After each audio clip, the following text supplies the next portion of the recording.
Good evening, doctors. This is Dr. 𝗙𝗲𝗃 from Arise Medical Academy. And today it's our part 3 of our discussion of image-based questions. And in today's discussion, we'll be discussing from 3 different subjects. The first one will be of micro, second one will be of derma, and the last one will be of anesthesia. And today, the same thing. The session will be around from 1 hour 30 minutes to 2 hours. Fine. And before starting our sessions, like just a wishes from my side, happy or 𝗏𝗵𝗺𝗺𝗺 to all of you.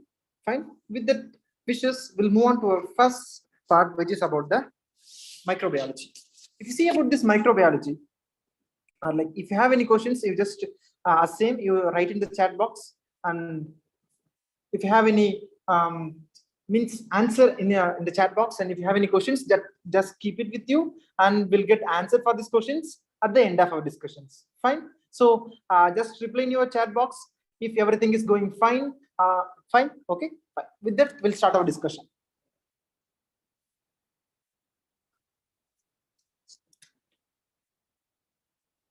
Yeah, fine. In the first slide, you're able to see there are 2 things. This is how this catalase reactions looks like. Fine. If you see this presence of this air bubbles, this will be suggestive of the organism which is being applied. In this case, it will be catalase positive, means they can produce this air bubbles. Next one, if you see this, the next slide, you're able to appreciate the presence of this coagulatory proteins. And if there is presence of this coagulatory proteins after this application of this organism, it is what? It will be the coagulase positive one. Coagulase positive. And there will be 2 types of coagulation reactions. Okay, fine. Yeah, it is the Staph aureus. There might be 2 types of coagulase positive organisms, or 2 types of test. One is this one, which is the slight coagulase positive, and this one, it is the tube coagulase positive. And if you see this image, the organism which is both catalase and coagulase positive and producing this golden yellow colonies will be suggesting of which organism? Yeah, you are getting it correct. It will be of Staph aureus. Staph aureus. We know Ara means gold, or aureus means it stands for the gold. And could you please answer in the chat box, what is the selective media used for Staph aureus? Waiting for answers in the chat box.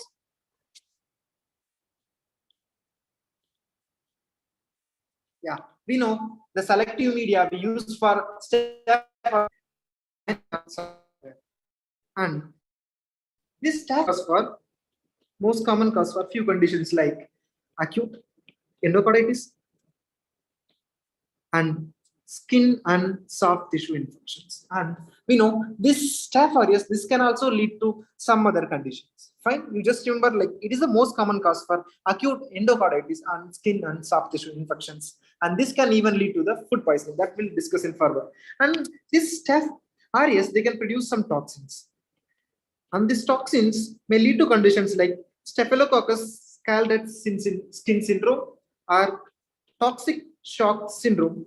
Okay, we'll see this image in our dermatology discussion. Fine. Next one is our favorite, food poisoning.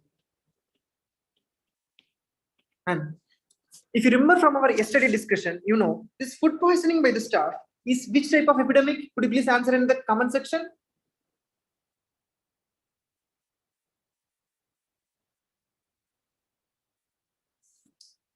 Yeah, like that. If you see the food poisoning which is caused by the Staph aureus, it will be a single exposure and point source epidemic. So the curve will be rising rapidly, and it will be falling very rapidly. And these cases will be within one incubation period. This is all about the Staph aureus you need to know. Fine. With this knowledge, we'll move on to our next slide. Fine. And if you see our next slide, you'll able to differentiate, means are you able to see the types of hemolysis? Like there are different types of hemolysis. If there is a complete hemolysis, it is known as the beta hemolysis. If it is a halfway down, means are if there is hemolysis of the half part or the less than the beta, it is known as alpha hemolysis. If there is no or very less hemolysis, it is known as what? It is known as the gamma hemolysis. And based on this hemolysis, we used to differentiate the Streptococcus species. Fine. And we just ask you a question. which one of the following organism is classified as group A beta hemolytic streptococci? Could you please name this organism which comes under this classification? Answer in the comment section.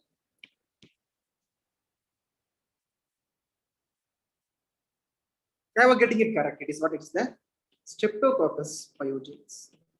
It is the Streptococcus pyogenes. And we know this Streptococcus pyogenes is responsible for few infections, like it can lead to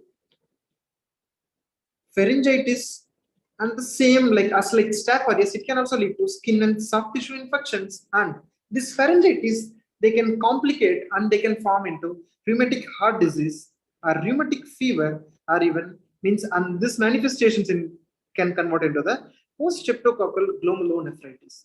Fine. And could you please answer me in the chat box?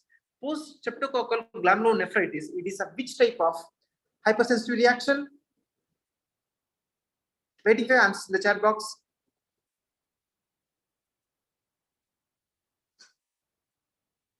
Yeah, it is the type 3 hypersensitivity reaction. It is the type 3 hypersensitivity reaction. And on this, the Streptococcus pyogenes, on blood agar, on cultivating on the blood agar, it will produce beta hemolysis. Fine, you just remember these things. And just remember this PSGN, it is a type of nephritic syndrome. It is a type of nephritic syndrome. Okay, don't forget. Yeah. Right. With the same thing, we'll move on to this classifications for this one, which is the alpha hemolytis. If you see this alpha hemolytic, organisms, there are two you need to remember. One is this Streptococcus viridans. We know the most common cause of endocarditis, it is what is the Staph aureus. Whereas this Streptococcus viridans can lead to a type of endocarditis known as subacute. It means it is the most common cause of 𝗙𝗵, also known as subacute bacterial endocarditis. Fine, you remember about this point. Next one, if you see the one more organism, which is the next one, which is being shown here, it is how this diplococci. If you see, it's just a pad on. It's a diplococci. That is how this Streptococcus pneumoniae looks like. This is how this Streptococcus pneumoniae looks like. We know is Streptococcus pneumoniae is a capsulated organism or a non-capsulated organism? Could you please answer in the comment section? Yeah, you are getting it correct. It is a capsulated organism. It is a capsulated organism. Means this Streptococcus pneumoniae, it is a capsulated organism. So that will means for this only we'll use this pneumococcal conjugate vaccine. So you just remember this as a point. Fine. And this Streptococcus pneumoniae, we know it produces this alpha hemolysis, and on culture it will produces this colonies known as carom coin colonies. Fine. You will able to see these coins like a carom coins, like carom coin colonies. Fine. You just remember these 2 points about the Streptococcus pneumoniae. And the Streptococcus pneumoniae, it is the most common cause for the community acquired pneumonia. It is the most common cause for community acquired pneumonia, and it can also lead to the serous otitis media. Fine, yeah. And just one more thing about this. Besides, it is group A beta hemolytic organisms, and there is a one more group, which is what? Which is the group B beta hemolytic organism. And in this, we'll have which one? We'll be having this Streptococcus agalacticae. And this Streptococcus agalacticae, what is the importance of this one? Is that it is the most common cause of meningitis. It is the most common cause of meningitis in newborns. And this one, this organism will produce the characteristic thing, which is known as this CAMP test positive. CAMP test positive means it will produce, and hemolysis, it produces this arrow. It is known as the CAMP test. Fine, we just remember. Next one, if you means just a correlation with it. If you see this image, you'll be able to see the production of arrow. But this one, it can produce 2 arrows. These 2 arrows, it is also known as what? It is known as the reverse CAMP test. This reverse CAMP test, it will be positive for which organism? It will be positive for Clostridium perfringens. Okay, it will be positive for Clostridium perfringens. And we know this Clostridium perfringens, it can also lead to which of the following? It can lead to the food poisoning.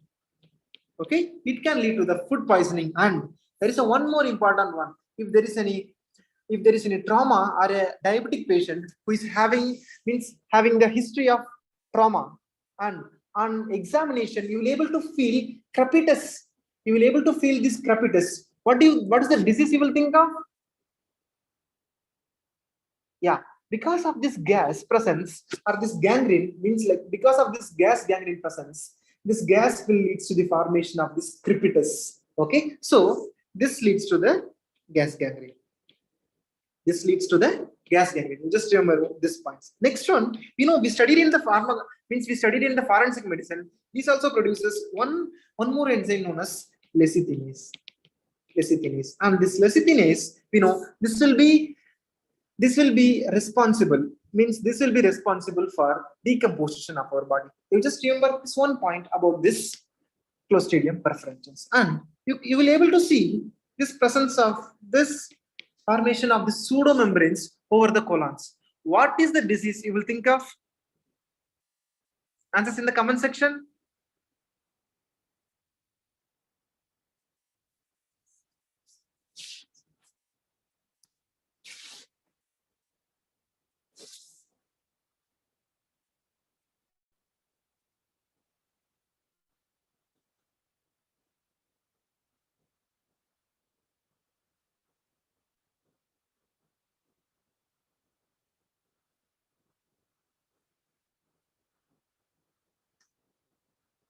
Yeah, fine. It results in the pseudomembranous colitis, and the organism which is being responsible for it is the Clostridium difficile. Fine. It is the Clostridium difficile. You just remember this points. Next, with this same thing, you will move on to this one more thing. Like I forgot one thing. Like in a case of this Clostridium difficile infection, on microscopic appearance, what is the appearance you will able to see? You will able to see the eruption of volcano appearance. Remember, it is known as the eruption of volcano. Okay, it is the eruption of volcano appearance. You will be able to see on the microscopy examination or the HP examination. Fine. Yeah. With the same thing, we'll move on to our next part. If you see this thing, an organism means I'll correlate with all these images. The next part. If you see this one, first one means this type of us. Let me describe this organism. And this organism, it is a spore-forming organism, and it will be having this central spore. And next one, it is a capsulated organism. And to answer the next question, let me reveal the organism. It is the Bacillus anthrax. And we know it is also a capsulated organism. What is the capsule of this Bacillus anthrax made of? Could you please answer in the comment section? Yeah, few of you are getting it correct already. Others waiting for answers?